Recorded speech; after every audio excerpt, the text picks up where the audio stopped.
I spent a lot of years as a volunteer firefighter. Started young too.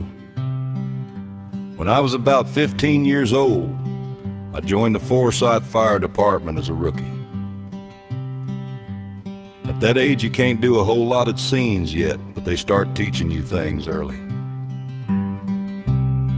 One of the trucks there was Engine 1, an old 1983 Chevrolet C60. That truck actually meant a lot to me, because when I was a 7-year-old kid, that was the first fire truck I ever rode in. Then years later, when I joined the department, there it was again, sitting in the bay. Same truck, Engine 1. Then when I turned 18 and became a volunteer firefighter, my first call out happened on that very truck. And wouldn't you know it, that ended up being Engine 1's last run. After that call, they retired the truck. A local contractor bought it later and still uses it today for controlled burns and brush fires.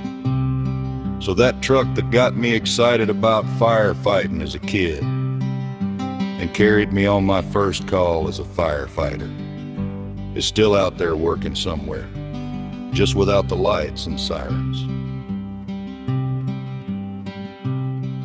Now, as a rookie firefighter, you spend a lot of time learning how equipment works. One of the big things they teach you about early is water pressure. You learn about hydrants, pumps, hoses, all the stuff behind the scenes. And there's a thing in firefighting called water hammer. That's when water pressure changes too fast in a line. It can hit with a lot more force than people realize. Well, I learned about that the hard way, because if you don't handle things right, that pressure can do some serious damage. And one day I managed to rip a hydrant clean out of the ground. Water everywhere. Hydrant way in there. Everybody looking at me. One of the older firefighters just shook his head and said, "Well, shit happens." And that was the whole lecture. But I'll tell you something. After that day, I had a whole new respect for water pressure.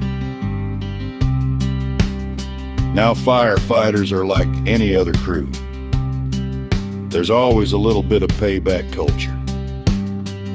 One day a buddy of mine thought it would be funny to grab a garden hose and blast me right in the face. Caught me completely off guard. Everybody else thought it was hilarious. Now there's one rule you learn real quick around firefighters. Paybacks happen. So I didn't say much. I just waited. A couple weeks later, we were out on a scene and I happened to be running the controls on the truck. And that truck had a deck gun on top. For people who don't know, that's basically a big water cannon mounted on the fire engine. My buddy was standing in just the wrong spot at the wrong time. So I swung that deck gun around for a second and gave him a blast of water right where it counts. He folded up like a lawn chair. And after that, I'd say we were even. One of the more serious calls I remember happened back in 2006. A tornado hit around Clever, Missouri. When storms like that hit small towns, departments from everywhere start rolling in to help. I was running one of Hurley's brush trucks that day. It carried about 300 gallons of water and had 4-wheel drive, so it could get places the big trucks couldn't. The storm had already passed through, but the wind was still moving around and debris was everywhere. At one point, I was driving down the road and out of nowhere a hay bale came rolling across the road in the wind. Before I could react, it caught the truck and knocked me right off the road. That's the thing about tornado scenes.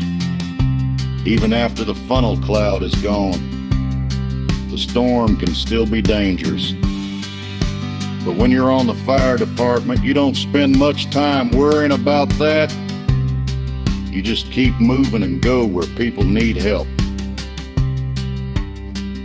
Looking back now, those years on the fire department taught me a lot about teamwork, about equipment, about how fast things can go wrong, and sometimes about how to laugh when they do.